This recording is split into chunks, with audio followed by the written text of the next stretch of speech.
Hello and welcome back to Learn It from a Layman. I am Carl Christensen, joined again, finally, by Tim. Heck no, I won't go Cox. At long last, I'm back. I mean, some of our listeners have to think you were on strike, and you did not. Your demands were not met, and you did come back to the podcast. So, Well, I just I'm older and wiser now. After an odyssey of epic epic proportions. yeah, or maybe you just have a family and a job, and as much as this podcast is truly meaningful and of massive social footprint, we don't pay. So That's right. Yeah, April and May, especially May, is a pretty crazy time for teachers.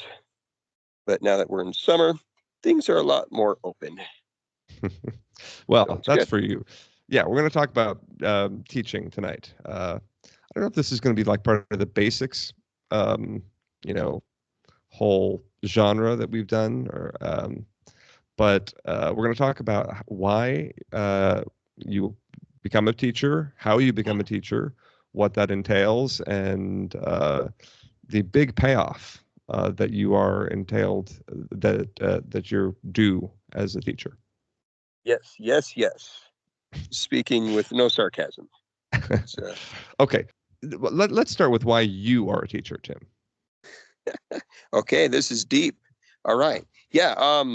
Well, okay. So why am I a teacher? The couple reasons.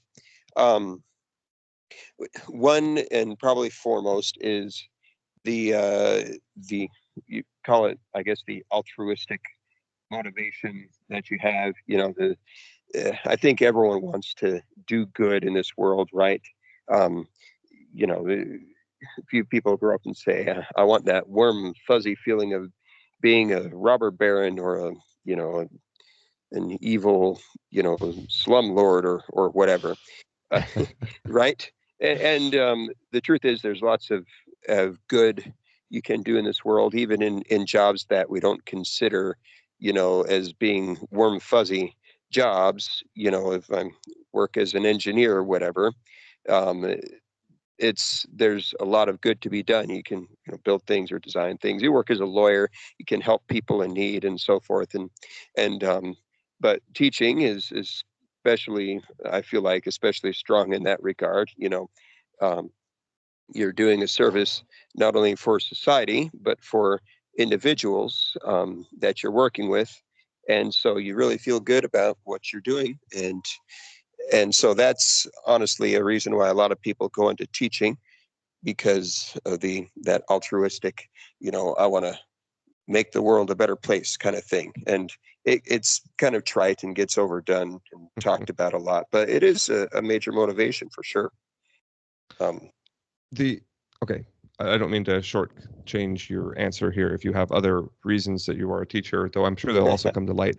One part of why I think a lot of people end up becoming teachers. So for those that have listened to the podcast for a long time, despite all the personal digs at Tim, which are from the heart, um, I generally think Tim is a very intelligent and capable person, and I don't think that every intelligent, capable person wants to be a teacher. So I think a lot of people look at teaching and think, it's a lot of work for not enough pay, and so what is it that how can we draw better teachers to the teaching pool?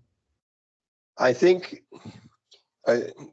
again, this is trite and over talked about. The compensation for teachers has often been, is often talked about. And so I think the short answer to that question is, if you want to get um, more quality people into teaching, you're going to have to, you're going to have to compensate them for their time. as the opportunity cost to become a teacher, of course, is you're giving up a lot of higher paying possibilities. Some of And so, that, though, sorry, not to, oh, because so at least in the United States, and I know that people listen to us outside, but I think it's probably a similar issue elsewhere, is there's a supply demand issue, right? mhm. Where the supply, even if we're not talking quality supply, we're talking headcount of available teachers. Well, in some cases, in some places, is not sufficient. It usually is at least technically or legally sufficient, and the demand um, is constant, but it's also always like filtered through like government and you know parents that don't like that are subsidized by people who don't have kids and so I don't know, it's very convoluted about how teachers get it's not like a unless you're going to a private school, it's not like the parents are paying the school directly and therefore want high quality results, right? Well, Your taxes go to whatever, and eventually they make it down to the teachers who. yeah. Uh, Anyway, go ahead.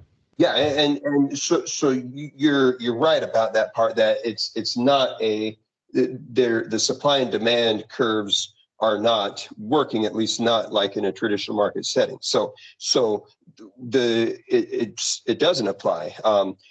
When we say, oh, there's plenty of supply, therefore the supply of teachers doesn't affect the the compensation. And under a normal free market scenario, a short supply of teachers, we would see the price, the compensation driven up, right?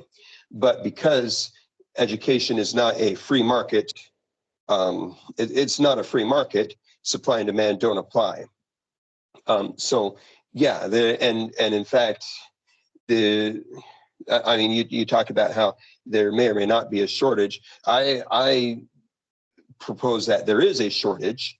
It's just that the system functions, more or less as well, regardless of whether there's a shortage. I'll use a recent example in restaurants.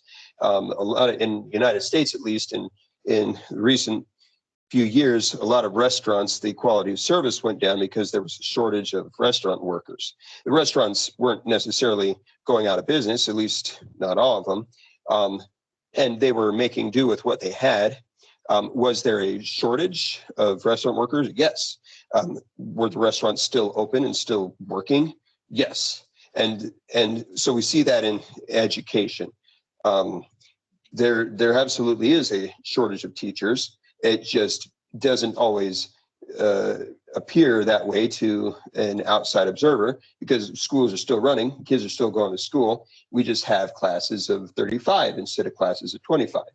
And we have, as at my school, we sometimes have positions that go unfilled and get covered by a substitute, or by like last year, for example, I gave up my prep time in the last part of the year along with some other teachers, to help cover for a teacher that we no longer had, which was, of course, more stressful and more difficult. And those kids had a real rotten year, not having a consistent teacher.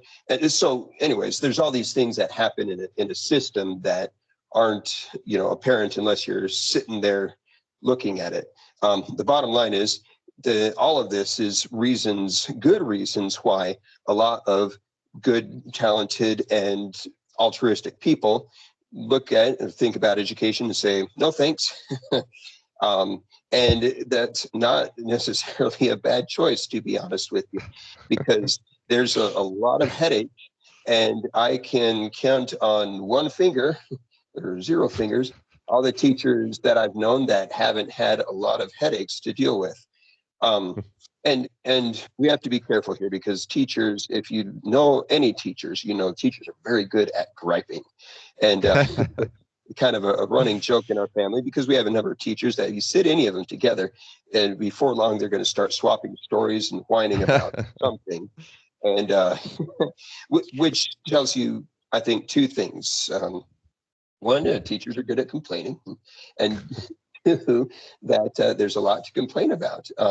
Obviously, everyone in every job has job stress and crazy things that happen, and big headaches and impositions and all that. But I think the numbers speak for themselves. Yeah, there's a reason why people aren't signing up in droves to be teachers.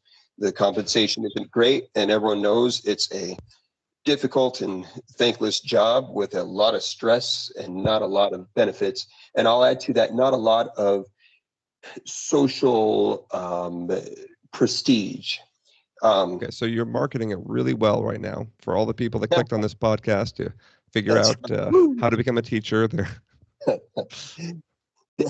Yeah, I may have to talk to those people, but I do need to be perfectly frank. You look at the numbers. I don't know the numbers offhand, but I know that burnout is pretty high in education. And so, if you're dead set on becoming a teacher, I salute you, and I see you as a kindred spirit.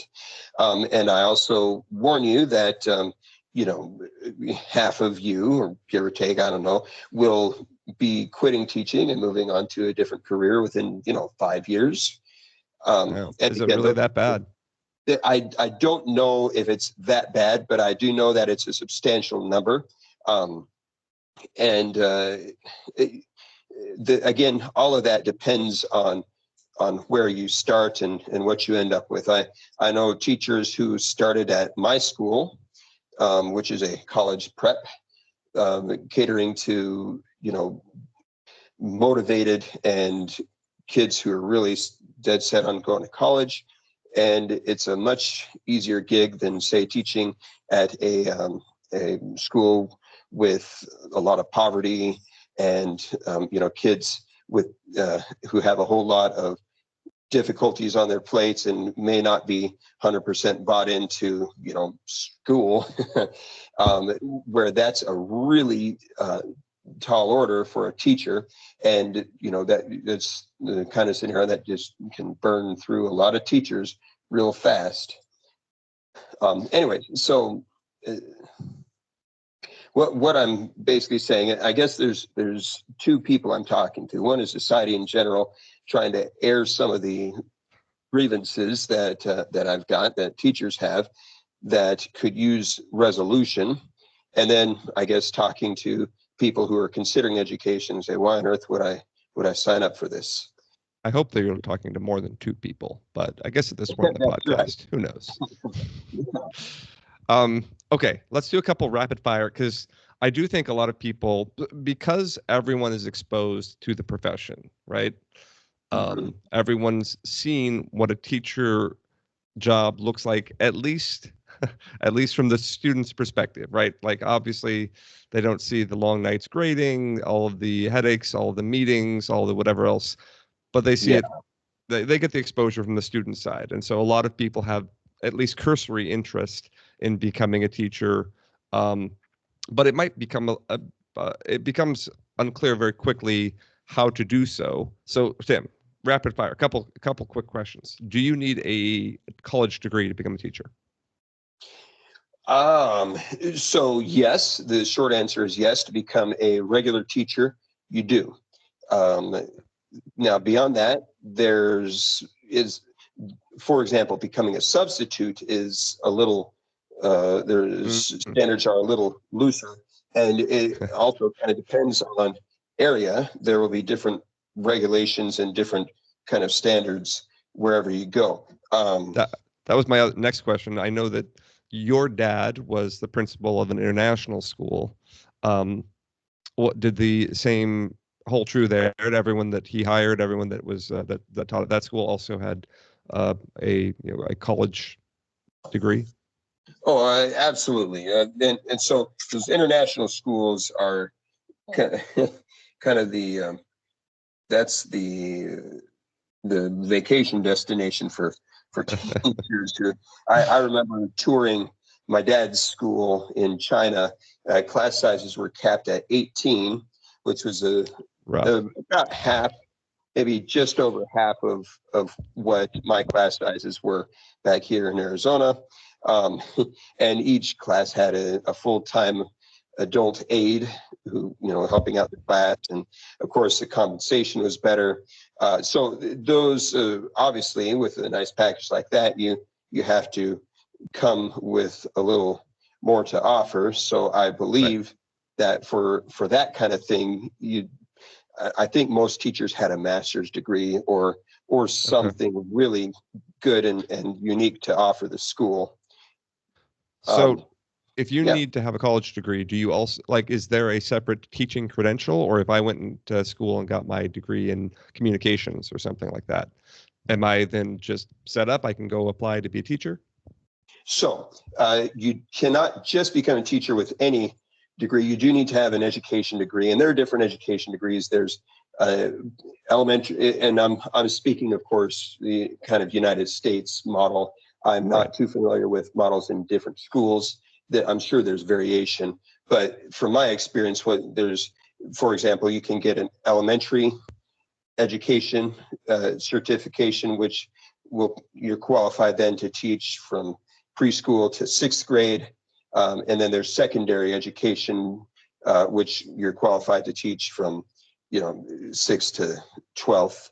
And usually those are specialized. So for example, you can get my degree is in English education. So I'm qualified to teach English. And you can math, science, or whatever. So here's what you can do. And as teachers have been in short supply, again, different states have different regulations and stuff. But a lot of what you see happening is districts and states will kind of grease the gears to make it easier for people to get on board. So I've heard of things like if you have a degree, they'll hire you on what's called a provisional contract, where you have so long to kind of finish your education. And for example, you said a communications degree. I got a communications degree. I want to be an English teacher. The district says, okay, we'll hire you on, or the state says, okay, you can go to work, and you've got 2 years or 3 years to finish your teaching certification or endorsement. And so you might be taking classes at the community college, night classes or online classes, and completing all of those steps to get that endorsement or that seal. And then you're an official teacher. But in So the that's meantime, you've been kind of working on a provisional basis, if that makes sense. so that's the college issues another, it's not another degree, it's an endorsement. Well, so yeah, I mean, yeah, there's degrees and endorsements. I don't know the endorsement thing. I ought to ask my sister about it, because she did that. She Okay. had a regular degree, and then she went back to get her teaching credential. But Right. that's the general gist of it. Okay. What really is your qualification to teach is your state certification. So usually what that means is you have to have the degree, the proof of the proper education, and then you pass like a test. The state will administer tests in different fields, and you have to pass the test, which shows that, okay, yeah, I've got my education training. I passed this test that shows that I understand this content area. Now I'm qualified. And so in my case, my initial degree was in English education, and I passed an English test. Partway through my career, there was an opening for the Spanish teacher, and I said, oh, I'm interested in that. And so I went and I took the Spanish certification test, and to show that I was qualified, and I passed that. And so I was able to add that credential to my teaching certificate. And so now I'm qualified to teach English or Spanish. And yeah. So you didn't have to take any additional classes at college. You just had to get that certification from Arizona. Yeah, that's right. And again, it depends on the state where you go. I think in the past I would have had to Mm, show, and I had a minor in Spanish, so that kind of helped. okay. But my sister who taught English went and took the science test and passed it and qualified to teach science. So I Nice. don't think you don't necessarily have to go if you have a teaching credential, you can uh, Just add things. expand. Got it. And again, it depends on the state, and I think that's even changed recently to deal with the shortage. So Right. yeah. Okay. So you have your credential, and a lot of people have exposure. I think everyone, at least in the United States, has had exposure to student teaching before. Is that a requirement? You're part of any education degree will include some sort of student teaching or internship to where basically you go out and you practice in the field. And the traditional model is you do a semester of student teaching, usually well, not quite a semester because the college semester isn't as long as a public school semester, but you'll do the better part of a semester, and you'll go and you will sit in the room of a veteran teacher. Well, not sit. You'll take over the class, and you run the class for really 3 or 4 months, and then that's kind of the capstone of your training.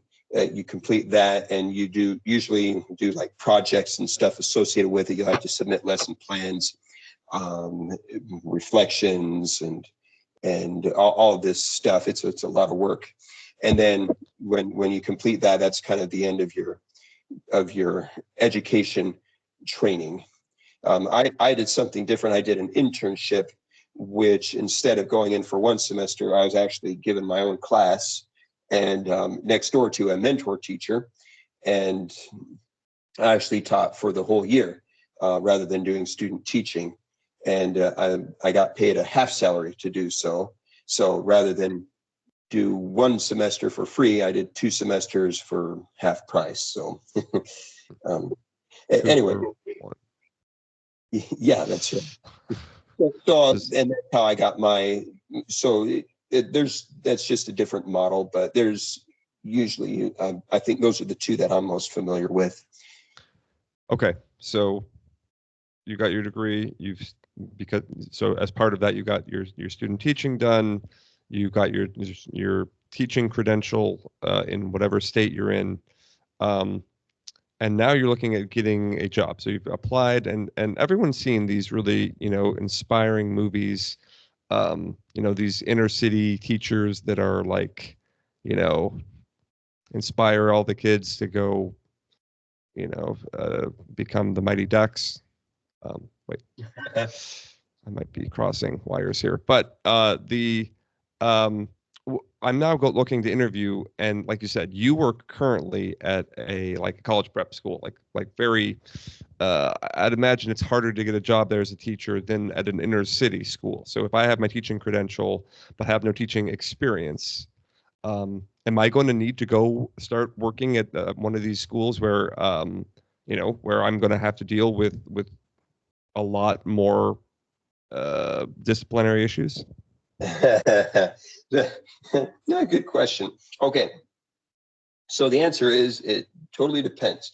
Um, so just looking at general patterns, there is some truth to the fact that the more experienced teachers will tend to and it's kind of like you want to survive, so you'll find a good spot, you find a good class, a good school, a good administration to work for. You're not running away from that, right? You're going to stay put. Whereas if you're at a school that's a dumpster fire, and maybe got a difficult administration to work with, the kids are hard to work with, the school is short on resources, then you're less likely to just want to stick around there, so you might move on. And so the result of that, of course, is going to be that when you're new to the scene, it may be a little harder to find a plum spot, a plum position, and a little more likely that you're going to get saddled with a difficult situation. But again, that's just the pattern. That's not the rule. So, for example, my school is a college prep, and generally teachers are beating down the doors to get here. But we have hired a number of first year teachers, of new teachers, who have come and applied.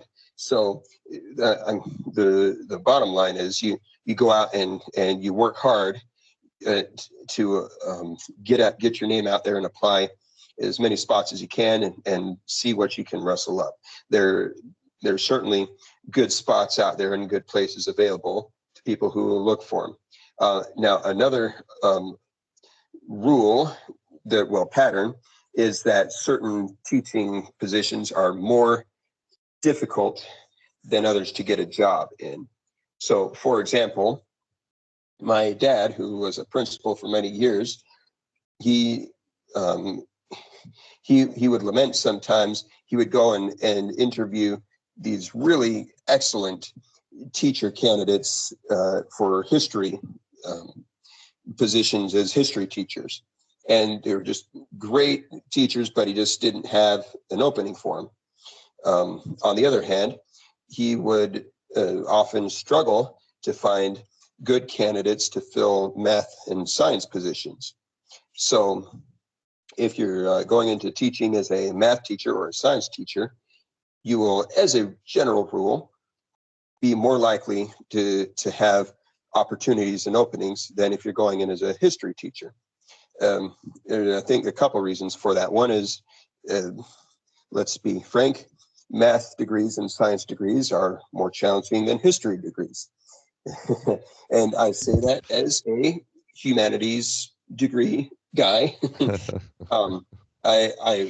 I remember, rooming with Matt during college, and he getting his engineering degree, and I was getting my English education degree, and I was coasting to, well, I wouldn't say I was working hard, but I was not having any difficulty in getting good grades. And he was working his tail off to get a C in this class or a B in this class. And I don't know if Matt got any C's. I think he did very well in college, but he was working hard, and certainly had. So math and science degrees tend to be harder. Also, people with degrees in math and science have more options.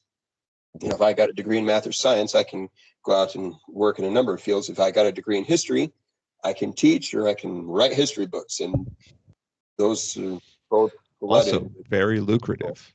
Yeah, that's right. So anyways, it's just the nature of it.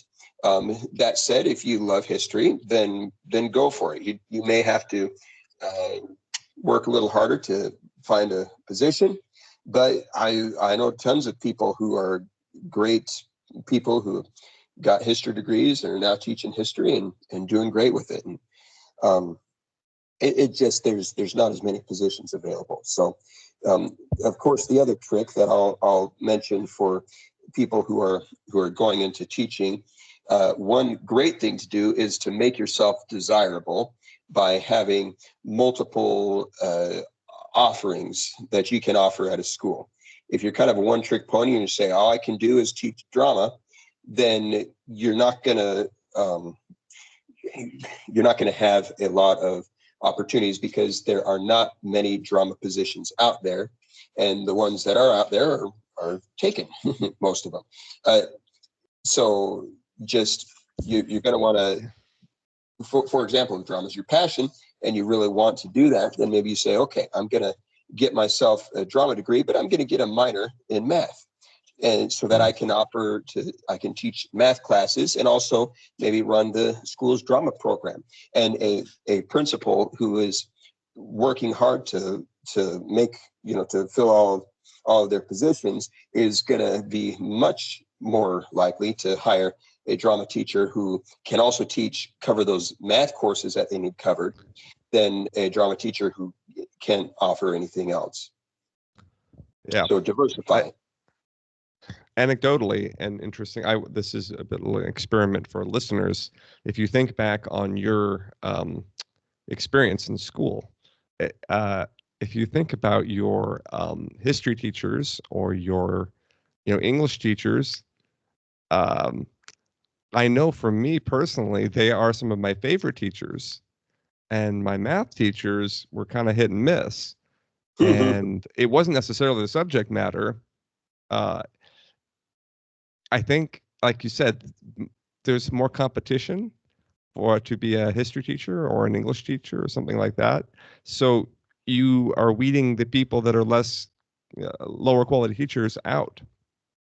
And so I know in my experience, like in high school, one of my favorite classes, one of my favorite teachers was my history class, and that might probably isn't everyone's experience, and I'm sure obviously there are exceptions to this, but I think if you looked across the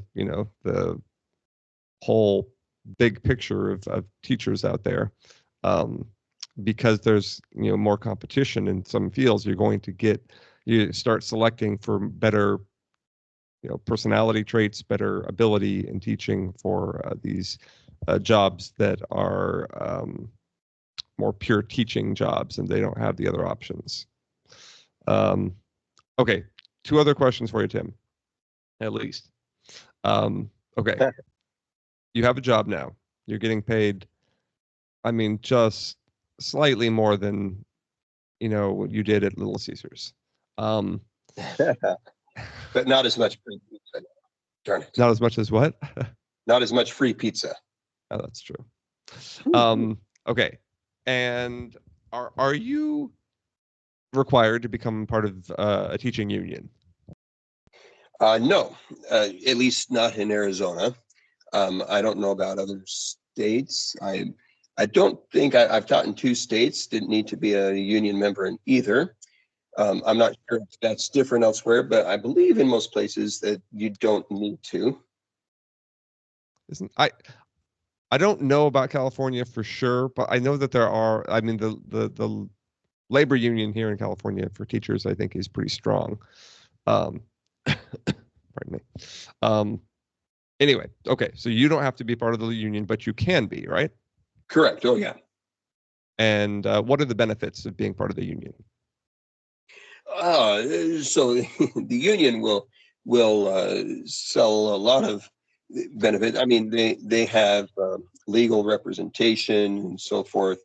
Um, that's one of the big items that they'll sell, which is actually, from my perspective, not entirely necessary, because any legal situation that you are in with the district has lawyers, of course, and you'll be represented there. So it's kind of in my mind a redundant um,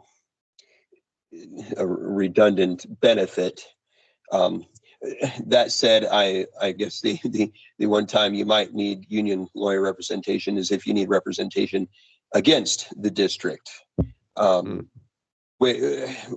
And again, I'm not a member of the teachers union, and I don't want to bag on unions, because I feel like there's a lot of people in unions who are working hard and doing a lot of good. And including, I have family members who are active members of teachers unions. For me personally, I'm not, because again, I feel like there's not a lot of reason for it. I think the other reason you would join a union is ideology. If you really believe in what the union is pursuing and doing. And for me, it's kind of hit and miss. There's some things that the union pursues and does that I'm definitely on board with, and feel like they do a great job with. There are other things that I'm less jazzed about or sometimes disagree with, and so I've, for that reason, I've never really pursued becoming a member of the teachers union. But anyways. Don't in some states unions do the negotiation as far as trying to increase teachers' benefits, salaries? Yes, and that includes here. The unions will have the bargaining, what's it called? The bargaining agreement, or I forget the name, but yeah, they'll sit down with district officials and kind of hammer out the the upcoming the parameters for the contracts and wages and uh, benefits and all of that. Yes, so they do serve that purpose, and it is good, I think, to have a voice. And again, in my mind, I feel like it's slightly redundant, just because while generally that's the benefit is the union versus the district, right? Oh, we're going to make the district give us the benefits that we want. Um, I feel like there is some redundancy there. First of all, because districts are generally are run by people who are themselves or have been teachers and principals, and they're not out to mess you over. And two, there is, while there's not a full free market in play, there are market forces of competition between districts that you kind of will apply some of that pressure. So if one district were to try to hose its employees, then you would see an outflow from that district to other districts. And we've seen that in recent years, actually, here in Arizona. The Gilbert School District, the school board was taken over by some people who were maybe not exactly to put it gently, they were not very supportive of public schools. And so we saw a lot of teachers and principals leaving the Gilbert School District until it kind of righted itself and got things a little bit more on course. But anyways, so short is they do serve that purpose. I don't believe that it's maybe as important as it's trumped up to be. But again, you would probably get a different answer from someone who was a union member or maybe was representing a teachers union. So in fairness. Right. Okay. Question about compensation. We all know the teachers don't make, and we should qualify when we say teachers don't make a lot of money. Like you said, this is like there are tiers to this, right? Your history teacher at your public school is not making a lot of money, at least in the grand scheme of things, right? I mean, but your math teacher is making more, and it depends on what school you're at, in what district you're at, right? Maybe, yeah, maybe not. Potentially. That I believe there are states and schools where they'll do that. I think Utah, for example, has it gives a bit of extra compensation to maybe math and science. I'm not 100% sure on that, but I've heard of that kind of thing. Okay. Arizona is not necessarily doesn't necessarily do that, so I don't believe that the math and science teachers at my school get paid more than the history teachers or the electives teachers just for being a math or science teacher. But sometimes it does happen. Okay. And then obviously if you work at a private school, you could be paid a significant amount more. Or less. And then obviously, and then there's the whole, if you're a university professor, you're teaching is part of your job, but it's not your whole job. But people do traditionally think of that kind of as a teaching position, but you're getting paid in some cases at different universities a lot. But also in some cases, at some universities, a lot less. I was actually just talking with a family member who teaches at a university, and comparing her salary to before she signed on the university. I think she actually took a pay cut. Interesting. Okay. Yeah, and so again, this totally depends. Part of it is if you're at a big research university, then you're expected to and their salaries are probably pretty decent. but maybe not as decent as you'd expect for someone who has a doctorate and lots of experience, right? And Okay. but part of the story there is you're expected to be, for example, you're out there doing research and Right. Right. consulting and those kinds of things, which are expected to supplement your income. So the most of those professors are probably actually getting paid pretty well, but it's not all through their baseline salary. Got it. Um, Okay. Now, community college professors might, again, it totally depends on when and where, but I think some of them do get paid a bit more, those teaching schools, but also depends on which kind of teacher you are. If you're like a kind of tenured track, uh, then that's a pretty good job. But there's a lot of people who teach at a community college or at a regular college who are not tenure track, but so their compensation may not be nearly as much. They may not have benefits. They're kind of doing this Right. part-time or second job type thing. Right. Right. Yeah. I feel like that's, university and college teaching is almost a completely different podcast. Yeah, I'm sure, and one that I would not be very qualified to talk about. But or that's what I've invited heard. to. Yeah, that's right. No.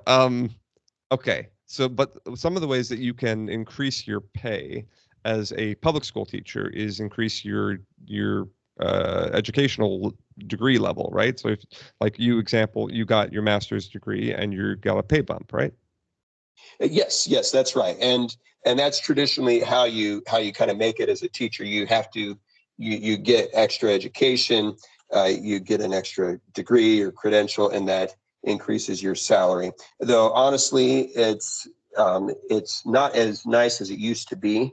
It was actually right about when I was getting my master's that they restructured things to. This was after the budget crisis of the Great Recession, right? And so Oh, actually things happened shortly after I was hired. Our salaries got frozen for 3 years, where no one got a raise for 3 years, which was a real downer. Because anyway, I won't tell you the whole story, but it wasn't. I was probably lucky as far as things go, but it was still no fun.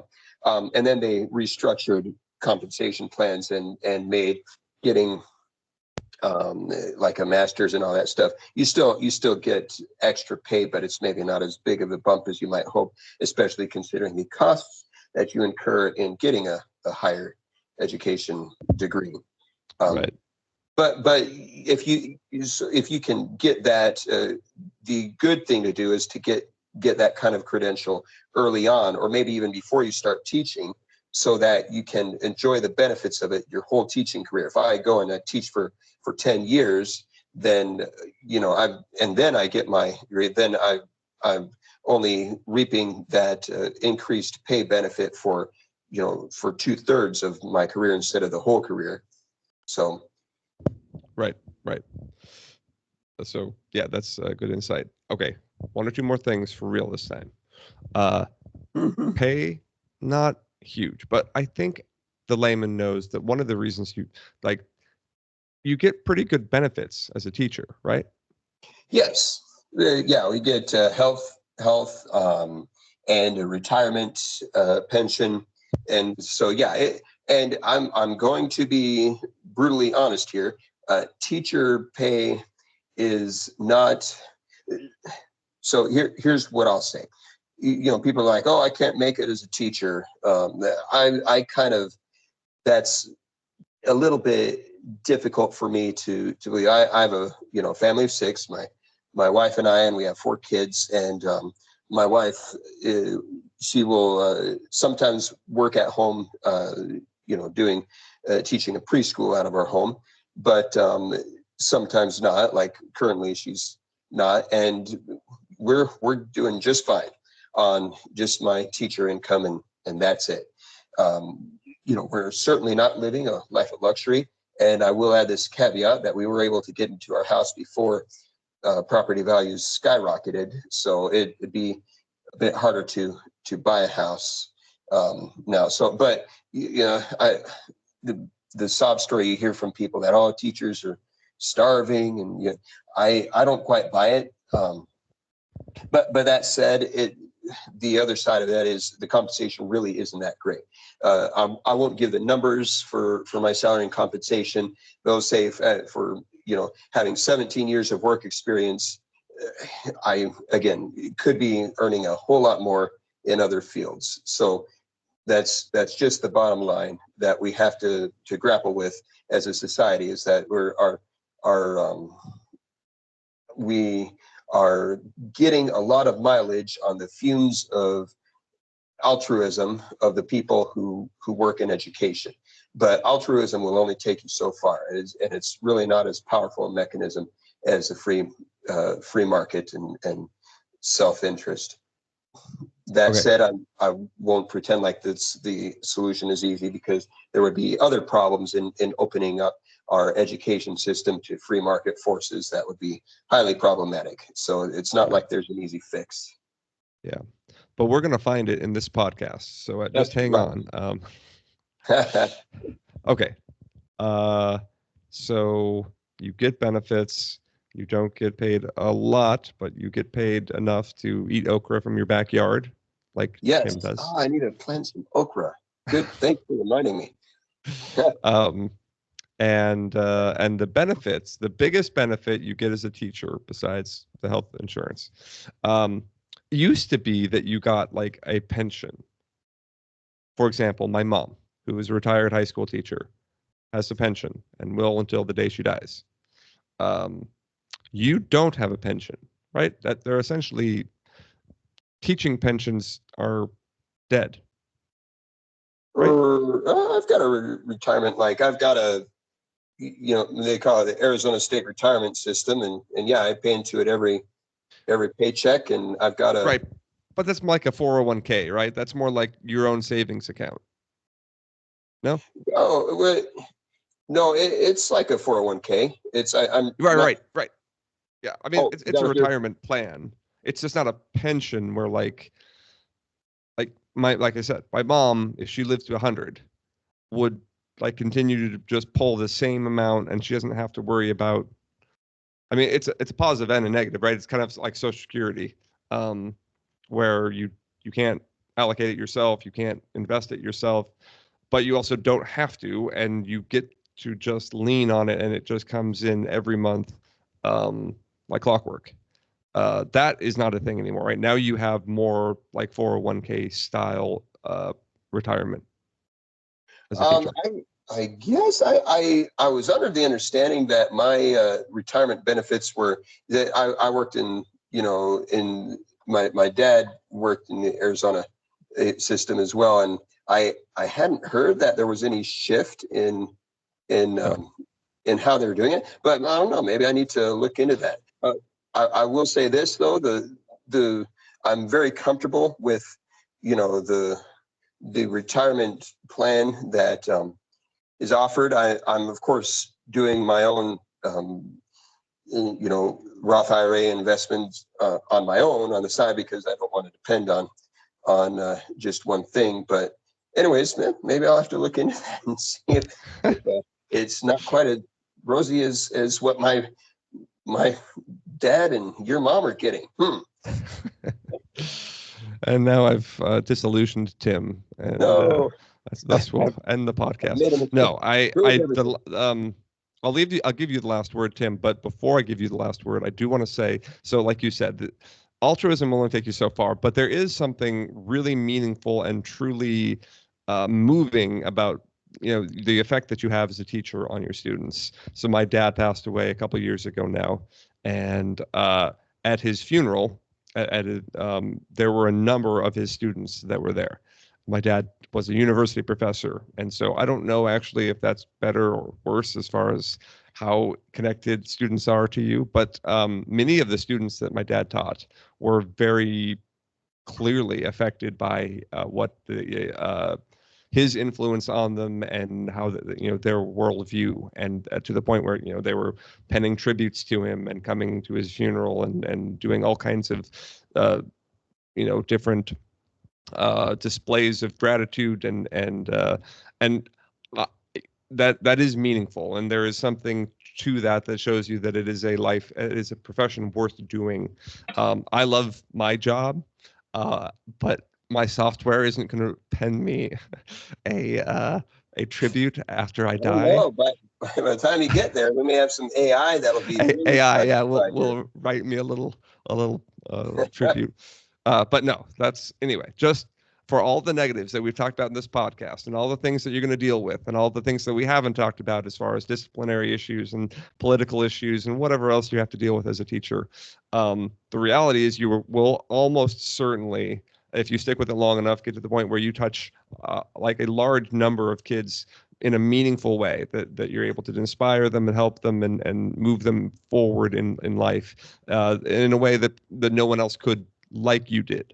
So last Yeah, thoughts, Tim? and that's well said. I'm glad you brought up the example of your dad. I think he really exemplified that one of the things that you have to have to be an educator, and that is authentic passion for what you're doing.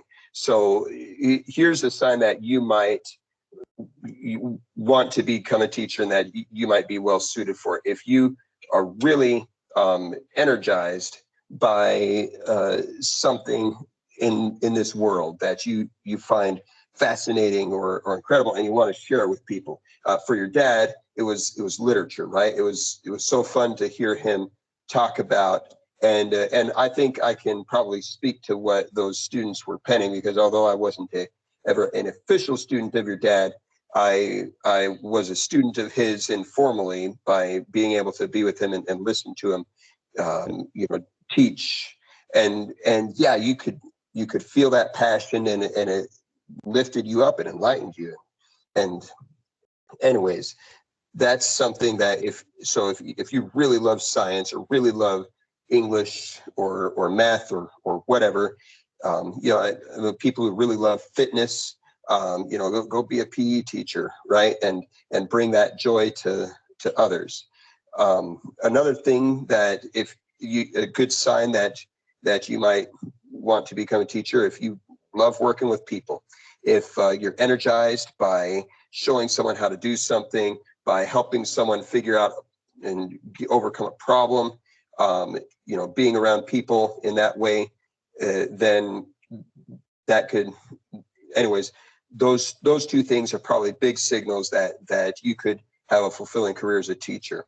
And then the last thing that I'll say to those of you out there thinking about becoming a teacher, the compensation isn't going to be great. You can make it. You can get along just fine as long as you're smart and careful with your finances. You're not going into it for the money. You're going into it because you believe in it. You care about people and you care about what you're doing. The trick then, and this is where I just want to.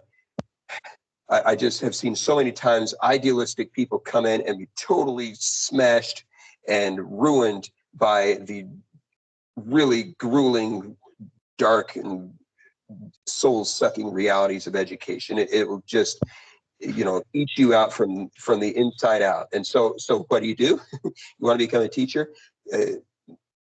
Prepare well, and then find a couple of really good mentors who have been in the profession a long time and who can help walk you through the dark days and the dark years where you feel like you've made a mistake and maybe you're not cut out for this, and things are happening that really should not be happening to you, and it's just grinding you to powder. It really helps to have a mentor or two who have been there, who know what it's like and can help talk you through it. So find mentors and prepare yourself. And when you're going through all that, just know that we've all been there. I'm a 17-year veteran, and I'm still, every year I'm like, I thought I had this figured out. And so you're not alone if you're going through that. Find some mentors who can help you through it. Anyways, there's a lot of good to be done out there, and good luck. All right. And on that note, so we'll sign off this podcast. We'll be back again soon. Matt wants to talk more about rocket science, and for those of you that listen to the podcast frequently, he'll have a better mic next time. That's what we hear. Anyway, Uh, Thanks for listening. We'll be back again soon. See you then.